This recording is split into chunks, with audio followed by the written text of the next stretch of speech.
Salam vaxtınız xeyir, hər birinizi xoş gördük. Bildiyiniz kimi bugün 2026-cı il müəllimlər işə qəbul imtahanları üzrə sərfə sənədlər təqdim olundu və sərfə sənədlərdə bir çox yeniliklər var. Şəxsinizə çox mesaj yazıldı, mənim hansı yeniliklər var, sizə elə istəyəməndən bu məsələyə bir aydınlıq gətirək. Sərfə sənəddə böyük bir ciddi bir fərq yoxdur demək istərdim, amma kifayət qədər böyük bir fərq var. Ərəbisdə ədəbiyyat fənni üzrə kifayət qədər əsərlər əlavə olunub. Eyni zamanda Azərbaycan dilində xırda bir-iki dəyişiklik var, istəyir bununla bağlı. Məlumat verir. Buyurun müəllim, siz də istəyirsiniz. Mən də hər birinizi salamlayıram. Xoş gördük hər birinizi. Kamil müəllimin dediyi kimi, bugün videomuzun əsas məğzu ondan ibarət olacaq ki, çərçivə sənədini təhlil etmiş olacağıq. Nələr çıxarılıb, nələr əlavə olunub.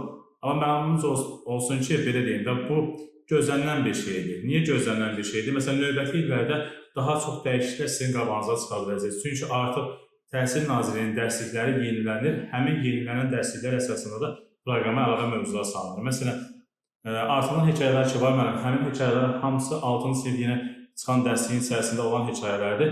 Həmin hekayələri gətirib qəbula salırlar. Yəni, yavaş-yavaş Təhsil Nazirliyinin imtahanı olduğuna görə dərsliyin içərisində nələr var, həmin şeylərdə öz əksini tapmış olur. Ən çox verilən suallar bu testləri hardan işləyəcək, bu mövzunu hardan alacaq. Bununla bağlı deyim ki, həqiqətən bu testlərin tərtib olunması kifayət qədər zaman alan bir şeydir. Bu dəqiqə faktiki olaraq hal-hazırda hər hansı bir vəsait köməyinizə çatmayacaq. Çünki kifayət qədər çıxarılmış əsərlərdən hansı ki, onu oxumaq artıq heç verməyəcək sizə.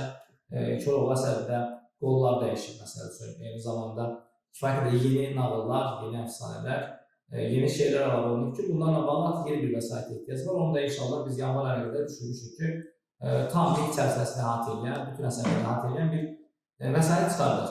Ümumiyyətlə, bir məsələ çox diqqətimi çəkdi. İstəyirəm bununla bağlı, ən çox soruşulur, bununla bağlı bir məsələni deyim. Təbii ki, bir çərçivə sənədinin aşağısında bir ümumi qeydlər var. Müəllimlər işə qəbul imtahanı. Təbii ki, bir çərçivə sənədinin ən sonunda bir test mərhələsinə aid qeydlər deyə bir bölüm var. Həmin bölümdə iki bəndin diqqətini çatdırmasıdır. Birinci, 4-cü bənd qurulda yazır ki, test imtahanında bütün fənlər üzrə ümumi təhsil müəssisələrində istifadə olan dərsliklərə istinad. Bayaq dediyim məsələ, 6-cı sinifin dərsliyi yenilərini gətirib salınır. Bəli. Amma düşük aşağıda biz orada 8-ci bəndi görürük, hansı ki, bu cəmiyyətdə biraz daha çox ajotaj yaradır, daha çox səs səbəb olubdur. Hansı ki, burada kifayət qədər keçənlik əsərlər yerində istifadə olaraq qalıb, ekstra olaraq keçən İskəndərnamə, Leyli Məcnun və Dəli Kür əsərləri orijinaldan oxunulması tövsiyə olunurdusa, bunu nəzərə çatdıraq ki, yenə də orijinaldan oxunulması tövsiyə olunmur. Yəni, bunu bir çoxları mən sosialda baxıram, yanlış anlayırlar. Çünki burada iki dənə başlıq qoyulur. Orada ixtisarsız oxunmaq tövsiyə olunan əsərlərin içərisində Keçər Əmzənin qat qaçırması, Qolu, Ananın kitabı əsəri, Oqtayevoğlu, Vaqif, Səsli qız, Natəvan, İblis və bu əsərlərdir. Digər olan məsələlər, Leyli Məcnundur, İskəndərnamədir və Dəli Kürdür. Bundan sonra belə bir qeyd var mənim. Bəzi əsərlər isə müəyyən hissələrini oxumaq tövsiyə olur. Bu da böyük ihtimalle mənim o... Nə deməkdir mənim? Yəni, müəyyən, hansı müəyyən? Yəni, bunu da istəyirəm. Yəqin ki, onunla bağlı DİM-in təklif elədiyi, belə deyim də, proqram ki var. Məsələn, əlavə olunan əsərlər ki, Səmzən qrat qaçırmasıdır, digər əsərlər ki, PDF-lər təqdim edilər. Böyük ihtimalle bir şey olacaq da, çünki nəmalı bir vəziyyət yaranmış olacaq, məhsul bir vəziyyət yaranacaq, kim harada oxuyacağını bilməyəcək. Yəqin ki, mütləq artıq bunu nəzərə almış olacaq və böyük ihtimalle o məqsədini yazıb ki, müəyyən bir hissələrinə baxmaq lazımdır. Ona görə biz də müəllim olaraq və Arifdən xahiş edirik ki, bunu yazılı formada müraciət edəcək ki, bu müəyyən hissələr deyil, bunlar qeyri-müəyyən hissələr. Ona görə yaxşı olar ki, həmin İskəndərnamə, Leyli Məcnun və Dəli Kürü yükləsinlər. Yəni, necə ki, Dövlət İmtahan Mərkəzi onu özləri link verirlər ki, buradan girib oxuya bilərsiniz. Sizdən də çox xahiş edirik. Digərlərini bildik, tamamlar. Əsas orijinaldan oxunacaq, amma bu İskəndərnamədir, Leyli Məcnundur, Dəli Kürdür. Bunun müəyyən hissələrini bizə təqdim edin. Çünki siz təqdim edəməyəcəksiniz təqdimdə. Burada belə bir vəziyyət yaranır. Sadəcə Dəli Kür əsəri 400 səhifəyə yaxındır. Yəni, bir müəllim Dəli Kürdən bir sual düşəcək deyə, valla 400 səhifəli bir romanı oxumalı deyil. Onun üstə bir çoxumuz oxumuşdur, hamımız da bilik Dəli Kürdə, Cahanlar kimdir, Mələk kimdir. Sadəcə əsəri zövqlə oxumaq başqa bir şeydir. İmtihana hazırlaşmaq başqa bir şeydir. Biz MİQ imtahanına salınan sualların ağırlıq səviyyəsini bilirik olsan seviyorlar. Əgər gedib orada detal düşəcəksə, təbii ki, 400 səhifə əsərlər elə detal düşərsən ki, qəbirdən İsmail Şıxındıqızı gətsəndə suala cavab verəməz ki, əldə nə yazmışdır. Ona görə çox xahiş edir, artıq bunu nəzərə alsın. İskəndərnamə, Leyli Məcnun və Dəli Kürün o sizə müəyyən olan hissələrini ən azından cəmiyyətə də bu minlərlə müəllimə də aydın olsun ki, hansı müəyyən hissələrdir. Azərbaycan dilində müəyyən dəyişikliklər var. Azərbaycan dilindən mənim. Keçən il bunları biz görməmişdik. Onları istəyirəm bir diqqətinə çatdırım. Onunla bağlı bir şey deyim. Mənim orta məktəb belə deyim də pedaqoji təcrübəm olduğuna görə orta məktəblə bağlı bir 8 illik fəaliyyətim var orta məktəblə bağlı. O vaxt bizim bayaq sizə dediyim kimi təlimlərə cəlb eləmişlər. Həmin təlimlərdə təsvirli mətn necə olmalıdır, nəqli mətn necə olmalıdır. Bax bunun üzərində bizə bir seminar aparılmış oldu. Bu ildə artıq MİQ-in qəbulunda həmin aparılan seminarlar əsasında mövzular əlavə olunub. Yəni mətnin təsviri şərhi və ya mətnin nəqli şərhi və s. bu kimi şeylər əlavə olunub ki, əslində sıxıntılı bir şeylər deyil, çətin bir şeylər deyil. Yəni oturub hər hansısa bir mövzu oxuyum, ona cavablandırım, belə bir şey yoxdur. Sırf məntiqi olaraq çıxarılacaq bir şeylərdir. Sadəcə əlavə olunan mövzular, əslində keçən ildə vardı bu mövzular, əlavə cümlələrdir, xüsusiləşmədir. Bununla bağlı demək olar ki, sual qarşımıza çıxmadı keçən. Amma bu il artıq veriblərsə, təkrar veriblərsə, mütləq şəkildə bu il həmin suallarla qarşılaşacaqsınız. Xüsusiləşmədə mənim sadəcə bir sual var idi. Bir sual çox burada asan idi ki, düzəlmişdir. Yəqin ki, ona görə səs kimi yaratmışdı. Bir sual uşaqlar demişdilər xüsusiləşmədən sual üçün. Burada həmin o məsələyə diqqət yetirək ki, burada əlavələr, əlavə cümlələr, bununla bağlı məlumatlar verilir. Eyni zamanda xüsusiləşməyə bir balaca sağ olsunlar barmaq verirlər. Yəni burada həm xüsusiləşmiş üzvlər, həm də dəqiqləşdirici xüsusiləşmiş üzvlər verirlər ki, bunlarla da bağlı yaxın günlərdə inşallah video çəkib sosial şəbəkələrdə paylaşacağıq. Eyni zamanda biz leksika bölümündə bir yerlik gördük, bağlı məlumat verin. Hiperonimlərlə, hiponimlərlə bağlı əlavə hissə verilib. Əslində bilsiniz, mənim o vaxtda hardasa bir 4 il bundan öncə mənim leksikologiya mövzusunda variativlər, vakotivlər, sonra tabu sözlər, bununla bağlı izahlarım var idi. Əməlli başlı tənqidə səbəb olmuşdu ki, nəyə verirsən? Baxıram ki, artıq elmi qrammatikada əksini tapan mövzular ki var, yavaş-yavaş orta məktəb dərsliyinə, PIRUSA və ya MİQ qəbuluna yansıyır. Ona görə də belə deyim də, biz sizə testə təqdim edəndə, elmi qrammatika əsaslanan testə təqdim edəndə bir çox müəllimlərin tənqidinə rast gəlirik ki, siz elə testə tərtib edirsiniz və elə görə də belə olur. Amma elə deyim mənim, məsələn, hiperonimlərdir, hiponimlərdir, tabu sözlər. Ben növbəti ildə mən sizə əmin edirəm ki, tabu sözlərlə bağlı, variativlərlə, vakotivlərlə bağlı suallar qabağınıza çıxmış olacaq. Onları indi zaman-zaman orta məktəbin çərçivəsində, MİQ-in qəbulunda düşə biləcək mövzular var. Proqram verilməmişdən biz sizə vermiş olacaq. Məsələn, ehtimal edirəm ki, növbəti illərdə tabu sözlər düşəcək, onunla bağlı müəyyən izahlar yerləşdirilmiş olacaq. Və PIRUSda Azərbaycan dili mənim ən böyük sıxıntısı bilsinlər Azərbaycan ədəbiyyat. Məsələn, bax, kurikulumdan artılan mövzular var və həmin mövzularda məsələn nəzəriyyələr var. Nəzəriyyələri müəllimlər müəyyən mənbələrdən araşdırıb izah vermiş olurlar və demək olar ki, təqdim olunan ondan sonraki çıxarılmış kitablar ki var, həmin o kitabda həmin nəzəriyyə demək olar ki, aşağı-yuxarı eyni olur. Yenə tələb edəmir. Amma Azərbaycan dilində əməlli başlı sıxıntıdır. Yəni Azərbaycan ədəbiyyatı sıxıntıdır ki, bayaq müəllimin dediyi kimi, mən dəli kürü qoyum qabağıma 400 səhifə oxuyum, bir sual üçün bu sıxıntıdadır.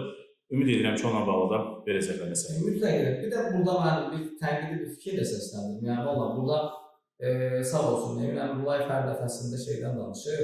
Müəllimlərin oxuyub anlama qabiliyyətinin zəifliyindən, uşaqların oxuyub anlama qabiliyyətinin zəifliyindən.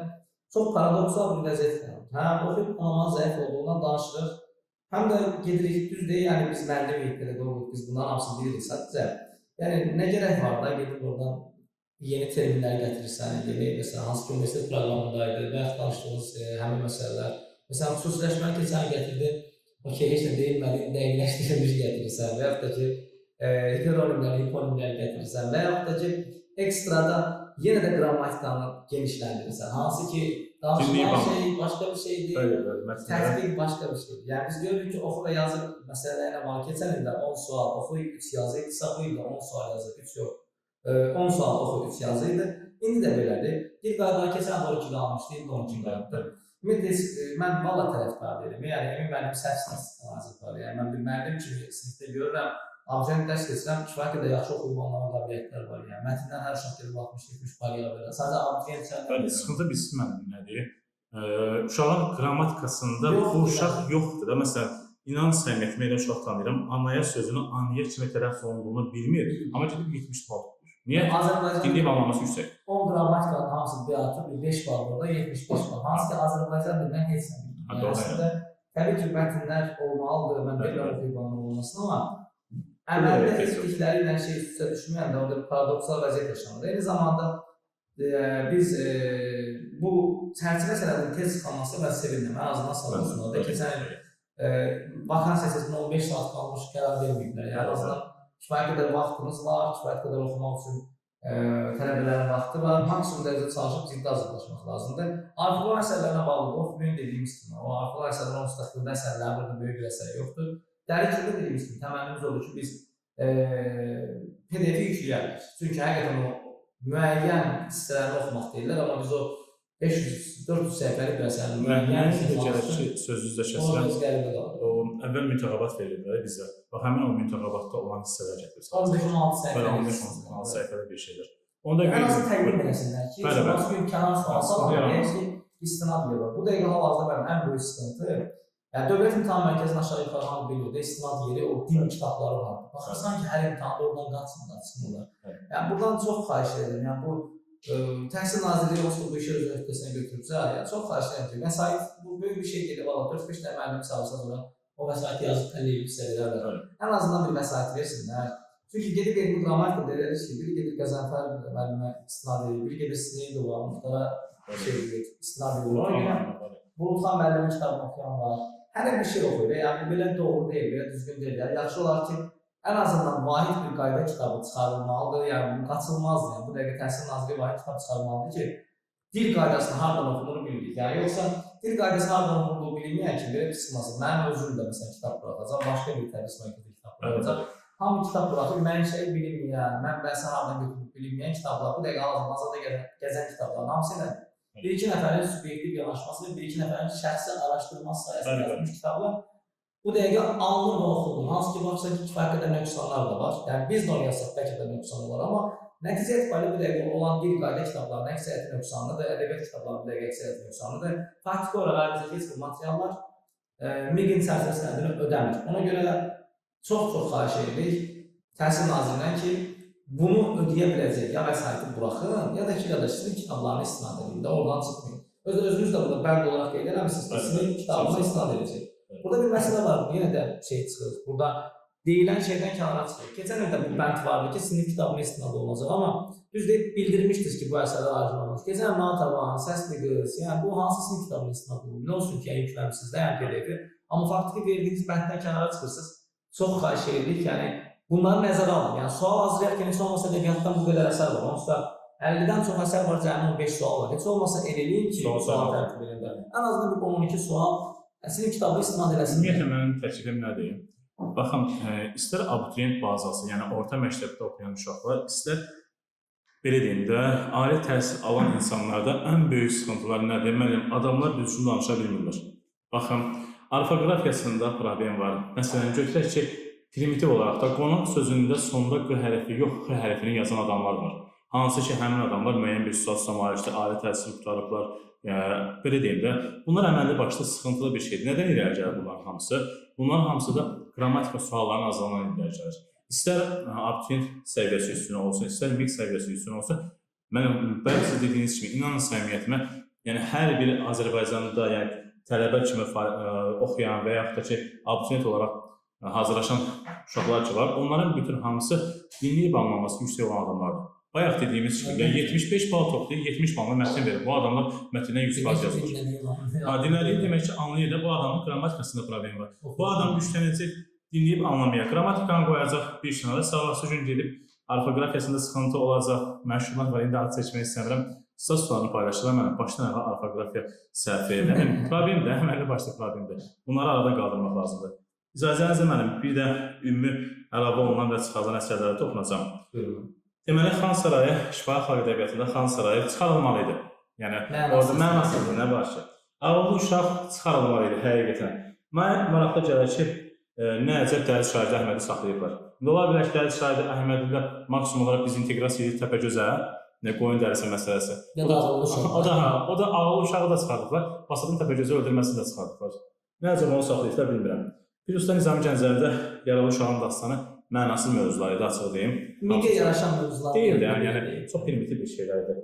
Əlavə olmaq, deməli İlyasın nağılı, Su həsrəti əfsanəsi, Qanlı Daş əfsanəsi, sonra Başkonovun Qut və İblis təmsili, Seyid Əzim Şirvaninin Durna və Qaz təmsili, Təmsil çoxaldı. Təmsil çoxaldırsa və oradan da böyük ehtimalla qəşə suallar olacaq. Mən böyük ehtimalla qəşə suallar olacaq. Səməd Beyrangilim balaca qara balıq dərslikdə keçmişəm, 6-cı sinif səfərməmsi dərslikdə mən uşaqlara keçmişəm, onun özünə yardıma gəlir. Sonra Mahirə Məli qızı Ana dilim şeiri, Eyvaz Zeynalının Tənha nar ağacı hekayəsi, Viktor Hugo'nun Səhvədar əsərindən hissədə bu Kozettadır. Yəqin ki, bu elə bir sıxıntı yaratmayacaq. Genişləndirilmişdə toxunduqça dəri çöldü.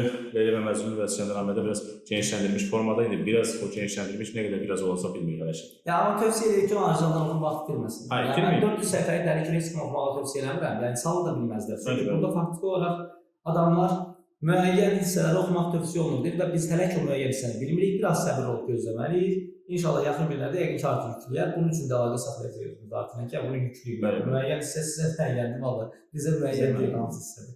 Belə, yəni narahat olmağa dəyməz. Dəyişiklikləri qiymətləndirsək, elə də qeyri-adi bir dəyişiklik yoxdur. 5-6 dənə əsərlə də bizə heç nə olmaz. Su yararlarsa bir də. Qısaca olaraq mən də yenidən bir şeyə toxunum.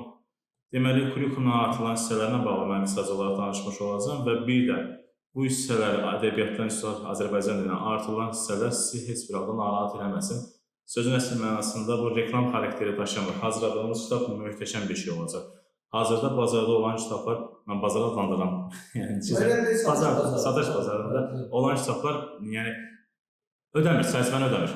Yəni orada məsələn deyirəm, 10 dənə mövzu var, hər mövzuya aid ən azından bir götürək ki, 15 dənə sual çıxardırsan, gətirib bu nə qədər sual edir? 150-200 sual edir ki, heç birində yoxdur və ya dərsliklərin özündə olsun ki, o artılan hissələr yoxdur. Əslində biz də, yəni, belə deyim də, bilirdik, dəyişikliyin baş verəcəyini bilirdik, bu başqa bir məsələ. Bunu bilmək çətin bir şey deyil. Ona görə yanlara gözləyirdik ki, çərçivə çıxsın, dərsliyi və test toplusunu sizə təqdim eləmiş olar. Və əmin olun ki, bizim hazırladığımız testlər ki var, qəbula ən uyğun testlər olacaq və inşallah bunu zamanla özünüz müşahidə edəcəksiniz. Qəbuldan çıxıb, məsələn, bu il o şeylərə, o rəyləri biz aldıq ki, məsələn, olduğu kimi salmışlar, belə bu kimi şeylər var idi. Qəbuldan sonra həmin məsələlərə toxunacaq. Metodikaya gəldikdə, Kulikuma gəldikdə isə, Kulikum həmən başda sıxıntıdır mənim, Kulikum. Yəni, mən hələ də 8-ə çoxalır mənim, baxın. Və üsulların içərisində SWOT analizini əlavə ediblər. Yerdə qalan hissələr olduğu kimi qalıb. Üsullarda, məsələn, SWOT analizi yox idi, təzə əlavə ediblər. Və bir sıxıntılı məsələ nədir? Əgər dərslik qısa bir müddətdə çıxmazsa, Kulikumla bağlı dərslik çıxmazsa, yəni sözün əsl mənasında əvvəl yerindən duran müğənni şair olur, yerindən duran müəllim olur, Kulikum təlimçisi olur. Yəni, həqiqətən səmimi deyirəm ki, yerindən duran təsəvvür gətirin ki, qoşulur istəyin dərsinə 3 ay proqramı öyrəndikcə özü ekran paylaşır ki, Kulikumu keçirəm. Yəni, hər ağzına gələn danışacaq, bu çərçivə verilməlidir və kitab verilməlidir. Üsullarda dediyim kimi, SWOT analizi əlavə olunub. Digər hissələrdə mənim əlavə olunan fərqləşmiş təlim, əslində inklüziv və diferensial yanaşmanın biz keçiririk, sadəcə bunu fərqləşmiş başlığı altına verməyirlər. Yəqin ki, nəsə bir sıxıntılı məqam olacaq. Plus, təlimdə rəqəmsal vasitələr və süni intellekt saatlar mənim. Google Classroom, Kahoot, Quiz, Canva, Education bu kimi şeylər əlavə olunub. Sonra tədrisdə dizayn düşüncəsi əlavə olunub. Nəzəriyyələr məsələsinə gələndə digər nəzəriyyələr hamısı öz yerində qalır. Düzdür, biz bilirik ki, nəzəriyyədən bir dənə sosial inkişaf nəzəriyyəsi, Vygotskin sosial inkişaf nəzəriyyəsindən bağlı sual düşürdü. Amma yeni artılan nəzərlər var ki, şəxsiyyət yönümlü yanaşma hissəsi bu əməlli başda, belə deyim də, əlavə olunan hissədir deyə qəşəng suallar gözləyirəm ondan bağlı. Başqa demək olar ki, elə bir şey əlavəmiz yoxdur. Yenə də nə əlavə olunsa belə, işinizi peşəkarlara əmanət edildiyiniz halda heç bir halda sıxıntı yaşamayacaqsınız. Çünki müəllimin də əvvəlki illərdə və keçən il Respublika birincisini Kamil müəllim verib, əvvəlki illərdə Respublika sırasında Respublika ikincisi olan müdavimlərimiz var. Bu il də inşallah həmin nəsləni təkrar edəcək. İşinizi peşəkarlara əmanət edin. Xeyirli uğurlu olsun hər birinizə, motivasiyonu düşünürük. Dərslərimiz yoxdur, onsuz qeyri-adi fərqlisini yoxdur dediyim kimi. O əsərlər də inşallah vəsaitimizdə yanlarına çıxır. Çalışacağız hər kəsə kömək eləyək o vəsaitlə. Sağ olun.